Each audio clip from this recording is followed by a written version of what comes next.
ಎಲ್ಲ ನಮ್ಮ ಸೌಜನ್ಯ ಪರವರಾಟಗಾರರಿಗೆ ನಮಸ್ತೆ. ಧರ್ಮಸ್ಥಳ ಪ್ರಕರಣಕ್ಕೆ ಸಂಬಂಧಿಸಿದಂತೆ ಈಗ ಒಂದಿಷ್ಟು ಸ್ವಾಮೀಜಿಗಳು ಉತ್ತರ ಕರ್ನಾಟಕ ಕಡೆಯಿಂದ ಸ್ವಾಮೀಜಿಯವರು ಬಂದು ಬೆಂಬಲ ಪತ್ರಗಳನ್ನು ನೀಡುವ ಪರಿಸ್ಥಿತಿಗೆ ಬಂದಿದ್ದಾರೆ. ಇವಾಗ ಆ ಒಂದಿಷ್ಟು ವಿಷಯದಲ್ಲಿ ಒಂದಿಷ್ಟು ಮಾತಾಡಿಸೋಣ ಅಂತ ನಾನು ಇವತ್ತು ಬಂದಿದ್ದೇನೆ. ಧರ್ಮಸ್ಥಳದ ವಿರುದ್ಧ ಷಡ್ಯಂತ್ರ ಮಾಡಿದವರ ವಿರುದ್ಧ ಕಠಿಣ ಕ್ರಮಕ್ಕೆ ಪ್ರಣವಾನಂದ ಸ್ವಾಮೀಜಿಗಳು ಒತ್ತಾಯ. ಮತ್ತೆ ಈ ಬಗ್ಗೆ ಹಿಂದುಳಿದ ವರ್ಗಗಳ ಸ್ವಾಮೀಜಿಗಳು ಮುಖ್ಯಮಂತ್ರಿಗೆ ಭೇಟಿಯಾಗಿ ಮಾತುಕತೆ ನಡೆಸ್ತೀವಿ ಅಂತ. ಅಲ್ಲಿ ಮನವಿ ಏನಿಲ್ಲ, ಅಲ್ಲಿ ಮಾತುಕತೆ ಮಾತ್ರ ನಡೆಸ್ತಾ ಇರೋದು. ಸ್ವಾಮೀಜಿಯವರಿಗೆ ಯುವ ಎಚ್ಚರ ಆಗಿರೋದು 14 ವರ್ಷ ಹಿಂದೆ ಕೊಲೆ ಆಗಿರೋ ಸೌಜನ್ಯ ವಿಷಯ ಪಾಪ ಅವ್ರಿಗೆ ಗೊತ್ತಿರಲಿಲ್ಲ.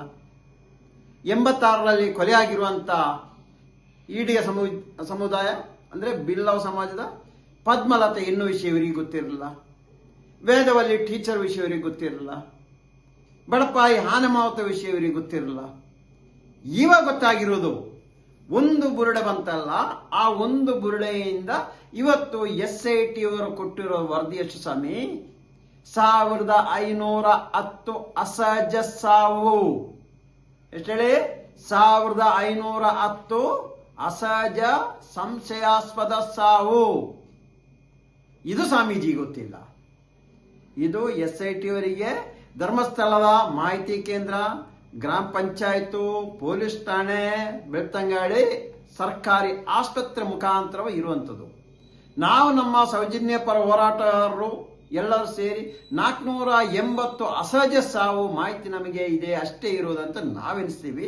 ಆದರೆ SIT ಅವರಿಗೆ ಬಂದಿರೋ ಒಂದು ಮಾಹಿತಿ ಪ್ರಕಾರ 1510 ಪ್ಲಸ್ ಏನು ಸೌಜನ್ಯಲ ಮಾವ ವಿಠಲ್ ಗೌಡರು ತೋರಿಸಿರುವಂತ 7, ಅದೇ ರೀತಿಯಲ್ಲಿ ಚಿನ್ನಯ್ಯ ತೋರಿಸಿದಂತ ಎಲ್ಲಿ ಅಗೆದಿದ್ದಾನೆ ಅಲ್ಲಿ ಸಿಕ್ಕಿರುವಂತ ಒಂದು 3, ಹಾಗೆ ಎಷ್ಟು ಸ್ವಾಮಿ? 1520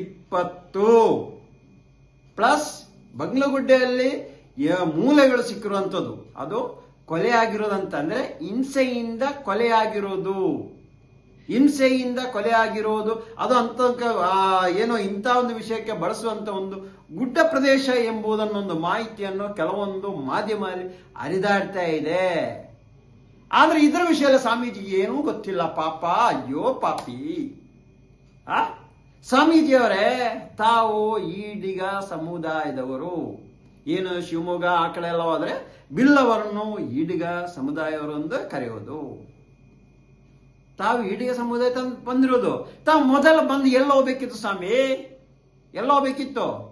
ನೀವು ಹೋಗ್ಬೇಕಾಗಿದ್ದು ಪದ್ಮಲತಾ ಮನೆಗೆ ಹೋಗ್ಬೇಕಿತ್ತು. ಇವತ್ತು ಪದ್ಮಲತಾ ತಾಯಿ 80 ವರ್ಷ ಇವತ್ತು ಕಾಯ್ತಾ ಇದ್ದಾರೆ. ಇವತ್ತು ನನ್ನ ಮಗಳಿಗೆ ನ್ಯಾಯ ಸಿಗಬಹುದು ಎಂದು ಕಾಯ್ತಾ ಇದ್ದಾರೆ. ಅವರಿಗೆ ಹೋಗ್ಬೇಕಿತ್ತಲ್ಲ ಸ್ವಾಮಿ, ಅವರ ಹತ್ರ ಹೋಗ್ಬೇಕಿತ್ತ. ಏಕೆ ಹೋಗಿಲ್ಲ? ಅಲ್ಲಿ ಹೋದ್ರೆ ನೀವೇನ ಏಜಾದವರು ಹಣ್ಣು ಹಂಪಲನ್ನು ತಕೊಂಡು ಹೋಗ್ಬೇಕಾಗತ್ತೆ. ಇಲ್ಲ ಹೋದ್ರೆ ಏನಾದ್ರು ನಮಗೆ ತುಂಬಿಸ್ಕೊಂಡು ಹೋಗ್ಲಿಕ್ಕೆ ಸಿಗು ಎಂಬ ಉದ್ದೇಶದಿಂದ ಹೋಗಿರೋದಾ? ನೀವಲ್ಲಿ ಸೌಜನ್ಯ ವಿಷಯದಲ್ಲಿ ಇಷ್ಟೆಲ್ಲ ಹೋರಾಟ ಆಗ್ತಾ ಇರೋದು ಯಾಕೆ? ಸೌಜನ್ಯ ಮನೆಗೆ ಹೋಗಿಲ್ಲ ನೀವು? ಯಾವ್ದು ಸಮುದಾಯ ಸ್ವಾಮೀಜಿ ಆಗ್ಲಿ, ಸ್ವಾಮೀಜಿ ಅಂದ್ರೆ ಸ್ವಾಮೀಜಿ ಅಲ್ವಾ? ಸೌಜನ್ಯ ಮನೆಗೆ ಹೋಗುತ್ತಲ್ಲ, ಅಲ್ಲೂ ಹೋಗಿಲ್ಲ. ಸರಿ ಸ್ವಾಮಿ, ಆನಮಾವತಾರ ಮಕ್ಕಳಿದ್ದಾರೆ, ಅವ್ರ ಹತ್ರ ಹೋಗಿ ಒಂದು ಮಾತುಕತೆ ಮಾಡಿಸ್ಬೋದಲ್ಲ, ಅದು ಹೋಗಿಲ್ಲ. ವೇದವಲ್ಲಿ ಇನ್ನೂ ಆ ಕಡೆ ನಿಮ್ಮ ಕಡೆ ಇರುವವರು ಅವ್ರ ಹತ್ರ ಹೋಗಿ ಒಂದಷ್ಟು ಮಾಹಿತಿ ಕೇಳಬಹುದಿತ್ತಲ್ಲ. ಇದು ಯಾವುದೂ ಇಲ್ಲ. ಇದಕ್ಕೆ ಯಾವುದಕ್ಕೆ ನಿಮಗೆ ಟೈಮೇ ಇಲ್ಲ. ಅಂದರೆ ಈ ಧರ್ಮಸ್ಥಳದವರು ಮದ್ಯಪಾನ ಶಿಬಿರ ನಡೆಸಿ ಎಷ್ಟೋ ಜನ ಕುಡಿತಾ ಇರುವವರನ್ನು, ಕುಡುಕರನ್ನು ಸಮಾಜಕ್ಕೆ ಒಳ್ಳೆ ವ್ಯಕ್ತಿಯನ್ನಾಗಿ ತೋರಿಸ್ತಾ ಇದ್ದಾರೆ, ಸಮಾಜಕ್ಕೆ ಒಳ್ಳೆ ಪರಿವರ್ತನೆ ತರ್ತಾ ಇದ್ದಾರೆ ಅಂತ ಹೇಳ್ತಾ ಇದ್ದೀರಲ್ಲ ಸ್ವಾಮಿ. ಹೌದು ಸ್ವಾಮಿ, ನೀವು ಹೇಳೋ ಪ್ರಕಾರ ಕರೆಕ್ಟ್, ಸತ್ಯ ಹೇಳ್ತಾ ಇದ್ದೀರಿ. ಒಂದು ಕಡೆಯಿಂದ ಸರ್ಕಾರ ಬಾರ್ಗಳನ್ನು ತೆರೆಯಲು ಒಂದು ಕಡೆ ಅನುಮತಿ ಕೊಡ್ತಾ ಇದ್ದಾರೆ, ಒಂದು ಕಡೆಯಿಂದ ಧರ್ಮಸ್ಥಳದಂತ ಸಂಘ ಸಂಸ್ಥೆಯವರು ಮುಂದೆ ಬಂದ್ರೆ ಕುಡುಕರನ್ನು ಕುಡಿಬೇಡಿ ಎಂಬ ಒಂದು ಆಂದೋಲನ ಮಾಡಲಿಕ್ಕೆ ದುಡ್ಡು ಕೊಡ್ತಾ ಇದ್ದಾರೆ. ಅದು ಗೊತ್ತಾ ನಿಮಗೆ? 75 ಲಕ್ಷ ದುಡ್ಡು, 75 ಲಕ್ಷ ಧರ್ಮಸ್ಥಳದವರಿಗೆ ಬಂದಿದೆ. ನಾನೇ RTI ತೆಗೆದು ಅದು ನಿಮಗೆ ಕಳಿಸ್ಕೊಡ್ತೀನಿ ಸ್ವಾಮಿ. ಇನ್ನೊಂದು ಹೇಳ್ತಾ ಇದ್ದೀರಲ್ಲ, ನಾವು ಉಜಿರೆಯಿಂದ ಧರ್ಮಸ್ಥಳಕ್ಕೆ ದೊಡ್ಡ ಪಾದಯಾತ್ರೆ ಮಾಡ್ತೀವಿ, ಧರ್ಮಸ್ಥಳ ರಕ್ಷಣೆ ಮಾಡ್ತೀವಂತ. ಧರ್ಮಸ್ಥಳ ಗ್ರಾಮ ಸ್ವಾಮಿ, ಧರ್ಮಸ್ಥಳ ಗ್ರಾಮ ಯಾರು ರಕ್ಷಣೆ ಮಾಡೋ ಅವಶ್ಯಕತೆ ಇಲ್ಲ. ನೀವಲ್ಲಿ ದೇವಸ್ಥಾನ ಹೆಸರೇನು ಎತ್ತಿಲ್ಲ ನೀವು. ಧರ್ಮಸ್ಥಳ ಗ್ರಾಮ ಅದು ಸ್ವಾಮಿ. 6,40,000 ಸಮಥಿಂಗ್ ಭಾರತ ದೇಶದಲ್ಲಿರೋ ಗ್ರಾಮ, ಅಲ್ಲಿ ಒಂದು ಗ್ರಾಮ ಅದು ನೀವು ಮೊದಲು ಅರ್ಥ ಮಾಡ್ಕೊಳ್ಳಿ. ಅದೊರತು ಧರ್ಮಸ್ಥಳ ದೇವಸ್ಥಾನ ಮಾಡ್ತಾರೆ. ನೀವು ಷಡ್ಯಂತ್ರ ಮಾಡ್ತಾ ಇರೋದು ಇದು, ನಾವೆಲ್ಲ ಮಾಡಿರೋದು. ಧರ್ಮಸ್ಥಳ ಮಂಜುನಾಥ ಸ್ವಾಮಿಗೆ ಯಾರು ಏನು ಹೇಳಿಲ್ಲ, ಅದು ನೀವು ಹೇಳ್ತಾ ಇರೋದು. ವೇಷಭೂಷಣ ಧರಿಸಿ ಬಂದು ನಾವು ಸ್ವಾಮೀಜಿಗಳಂತ ಹೇಳುವುದಲ್ಲ. ಒಂದೇ ತರ ನೋಡಿ, ತಟ್ಟೆ ಒಂದೇ ತರ ಇರಬೇಕು. ಸ್ವಾಮಿ ಅಂದ್ರೆ ಒಂದು ಕಡೆ ವೇಟ್ ಇದ್ರೆ ಆ ಕಡೆ ಹೋಗುವುದಲ್ಲ. ಈಕ್ವಲ್ ಆಗಿ ನೋಡ್ಕೊಳ್ಳಿ ನೀವು. ನೊಂದವರ ಪಾಲಿಗೆ ದೇವರಾಗಿ ನೀವು ಮುರುಗೇಶ್ ಮಠದ ಸ್ವಾಮೀಜಿ ತರ ಸ್ವಾಮೀಜಿ ಆಗಬೇಡಿ. ಸ್ವಾಮೀಜಿಯವರಿಗೆ ಒಂದಿಷ್ಟು ಗೌರವವನ್ನು ಜನ ಕೊಡ್ತಾ ಇದ್ರು.